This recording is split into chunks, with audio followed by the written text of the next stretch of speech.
London looks like steel in winter. The pavement is slick, the sky is flat, and the press pen outside the High Court has the feeling of a queue for a concert that never starts. Lenses tilt up, then down, then up again, waiting for a single face that can turn an ordinary weekday into a headline.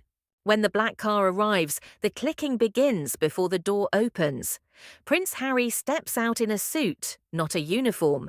No balcony, no parade. Just a man walking toward a building where stories are tested against evidence. In January 2026, he and several other public figures are in a civil case against Associated Newspapers, the publisher of the Daily Mail. They allege unlawful information gathering and serious invasions of privacy over many years. The publisher denies wrongdoing. The details are what make the moment feel bigger than celebrity drama.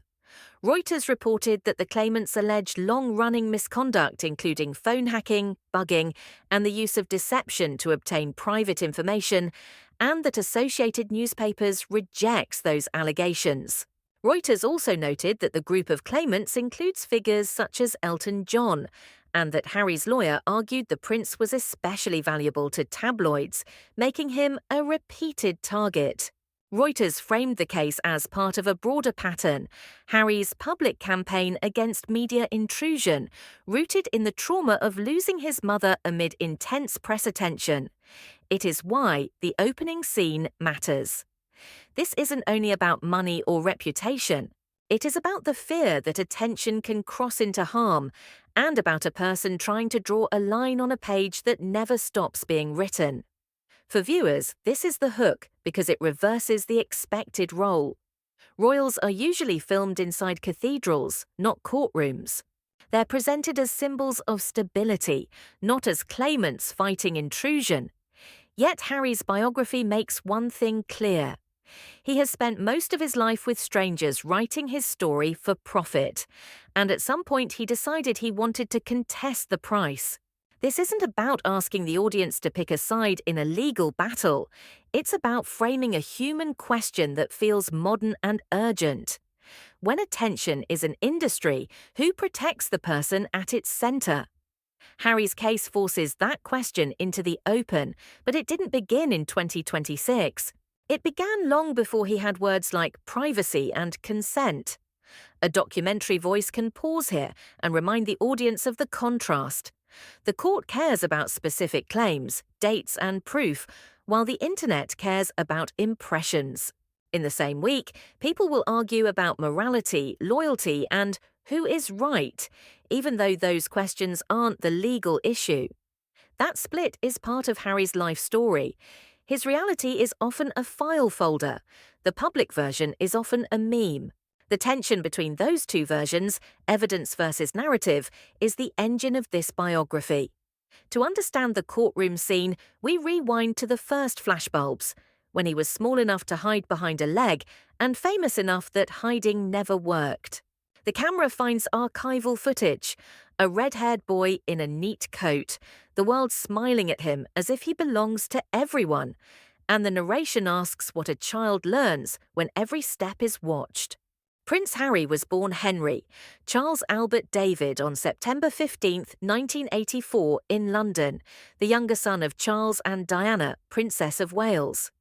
From the beginning, his life split into two versions.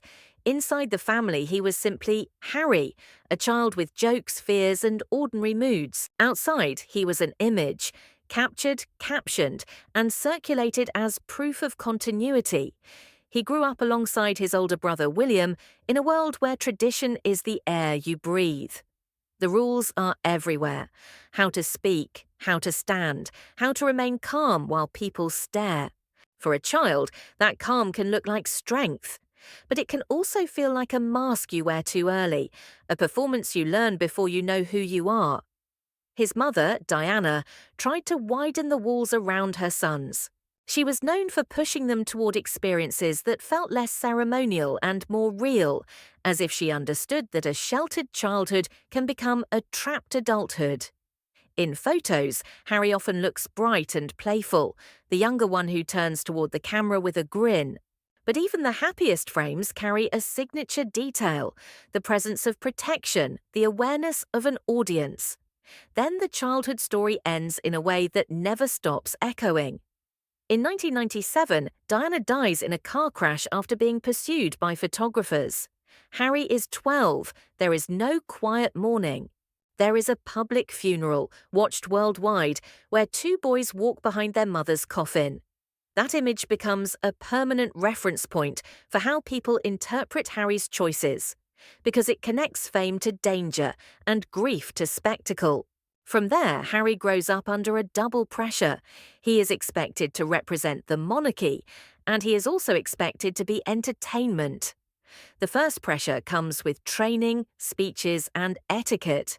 The second comes with headlines that turn adolescence into a storyline. The audience learns to recognize his face before they know his voice, and that imbalance shapes the rest of his life. If part 1 is the courtroom, part 2 is the origin. A boy learns early that privacy is not guaranteed and that the world can feel entitled to the worst day of your life. A phrase follows Harry into adulthood: the heir and the spare. One son is trained to inherit the crown, the other becomes the backup. It sounds old-fashioned until you see how it functions like a script. The heir is prepared to be steady and silent. The spare is allowed to be vivid, sometimes even encouraged to be colourful, because colour sells and the institution can survive it. Harry was educated at Eton College, then moved through early adulthood with a public identity that felt less like a person and more like a headline category. The tabloid version of him became familiar: the party prince, the reckless younger brother, the troublemaker. Some moments were real, some were exaggerated, and many were framed to fit a simple narrative that could be repeated forever. In documentary terms, this is the era where the outside world edits him, cutting out nuance, keeping only what shocks or amuses. At the same time, his official life kept moving. He carried out public duties, appeared at formal events, and stood in national moments where the monarchy performs continuity. That contrast, public duty versus tabloid noise, created a confusing image. A man expected to represent stability while being portrayed as unstable. Here's the tension the documentary leans into. Harry can't simply stop being famous. He can only decide what kind of famous he will be. For years, the attention comes with no choice. Then, slowly, choice becomes the plot. What does he keep? What does he reject? What does he turn into purpose? The problem with a tabloid character is that it doesn't grow, it repeats. So as Harry matured, the gap between his lived experience and the version sold to the public widened. The more he felt misunderstood, the more he seemed determined to find an identity that wasn't defined by titles or gossip. Years later, he confronted that editing directly through authorship. His memoir, Spare, was published globally on January 10, 2023. The title is blunt, almost defiant. It suggests that the role itself shaped his psychology, important, visible, yet perpetually secondary. Whether you agree with his perspective or not, the memoir signals a critical shift. Harry is no longer willing to let other people narrate his life without response. Yet, even before the book, he tried another path toward definition, one built on structure, discipline, and service rather than image. He joined the military, hoping the uniform might offer a kind of clarity that royalty never could. In 2005, Harry entered officer training at the Royal Military Academy, Sandhurst, and in 2006, he received his commission as an army officer. For him, this wasn't only career choice, it was identity architecture. Military life runs on rules that don't bend for celebrity. You can't wave your way through training, you can't charm your way past exhaustion. You show up, you learn, you endure. Harry served in the British Army, including deployments connected to Afghanistan. The public conversation around his service was complicated: security concerns, debate about risk, and constant attention that followed him into spaces meant for focus and danger. Yet the idea of service mattered. In this chapter, he was not simply representing tradition. He was attempting to earn belonging in a world where titles mean less than competence. For audiences who only knew the tabloid edit, military service reframed him. It suggested seriousness. It hinted at a need to be more than a story. The camera can show archive footage of desert heat, rotor blades, training drills, and the kind of stillness that appears when a person is finally doing something that feels real. Then the larger effect becomes visible. Harry begins speaking about veterans with a tone that doesn't sound borrowed. He talks like someone who has seen how injury changes families, how trauma can follow people home, and how recovery is not a slogan. That credibility becomes the bridge to his next era, turning attention into a tool for healing. The military didn't erase the spotlight, but it changed what he did under it. It moved him from being watched to trying to protect others who had been harmed by war. And that impulse, protection, recovery, rebuilding, becomes the most stable thread in his adult life. In 2014, Harry helped launch the Invictus Games, an international sporting event for wounded, injured, and sick service personnel and veterans. The inaugural games were held in London from September 10th to 14th, 2014. On screen, it looks like sport and ceremony. Underneath, it's rehabilitation and pride, proof that strength can be rebuilt after damage. Invictus matters to this biography because it is a creation rather than an inheritance. It is the rare public project where Harry is not simply a royal doing a royal thing, but a founder shaping a mission. The event also redefines what heroism looks like: not perfection, not silence, survival, adaptation, community. You can imagine the documentary cutting to close-ups, hands tightening prosthetic straps, athletes steadying each other before a start line, a laugh that breaks through nervousness, a medal that means more than a podium. The games give Harry something he rarely had as a young adult, a public environment where attention is attached to effort, not to scandal. Around the same period, Harry also joined other efforts to modernize the royal conversation, especially around mental health. In May 2016, he, Prince William, and Catherine launched the Heads Together campaign to help end stigma and encourage people to speak about mental well-being. This is where the documentary gains depth. Harry is no longer only reacting to being pursued. He is building a public identity around care. Care for veterans, care for emotional recovery, care for the parts of people that don't show up in photographs. It's also the chapter where he learns the power and the limits of the institution.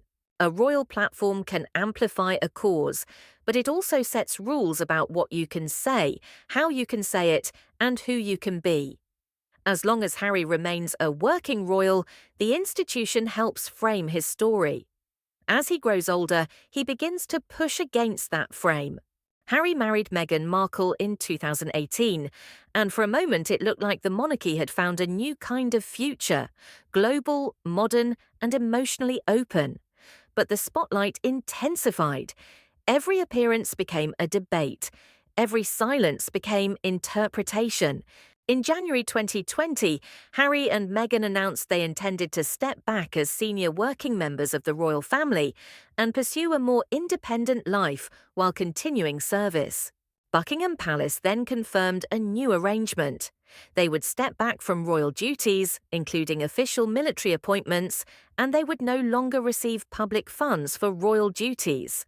The palace also said they plan to repay sovereign grant spending for the refurbishment of Frogmore Cottage, and that the new model would take effect in spring 2020. In documentary terms, this is the point of no return. The couple's decision reshapes everything: where they live, what they build, how they are protected, and how they are judged. Some viewers saw liberation, others saw rejection. But the deeper truth is simpler. Harry was choosing authorship again, this time not with a book, but with his life structure. Then, in 2023, Spare arrives as a second declaration of authorship. Published globally on January the 10th, it invites the world to hear his version without palace translation. Some called it honesty, others called it betrayal. Either way, it confirmed that he wasn't trying to disappear. He was trying to control the terms of being seen. And that brings us back to the courthouse steps in 2026. The lawsuit against the Daily Mail publisher is not merely another celebrity conflict. For Harry, it reads like the final form of a lifelong argument, the line between public interest and private pain. Reuters reported that a witness statement quoted by lawyers said it was disturbing to feel that his every move, thought, or feeling could be tracked and monitored just to generate profit. Associated Newspapers denies unlawful conduct.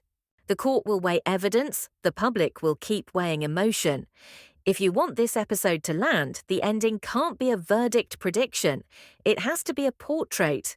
Harry's adulthood is a long attempt to move from being a symbol to being a person, a son grieving in public, a soldier searching for purpose, a founder building Invictus, a husband choosing a new map, and a writer insisting on his own words. The audience may disagree with his choices, but the arc is coherent. He reacts to intrusion by building boundaries. He reacts to pain by building projects. And in that way, the scandal isn't the headlines. It's the price of being watched forever without consent from birth. The closing image is quiet. Not a palace gate, but a courtroom door. Not a prince waving, but a man walking forward with purpose. His biography, at its core, is the story of someone born into a tension, shaped by loss, hardened by scrutiny, softened by service, and still fighting, above all, for ownership of his own story.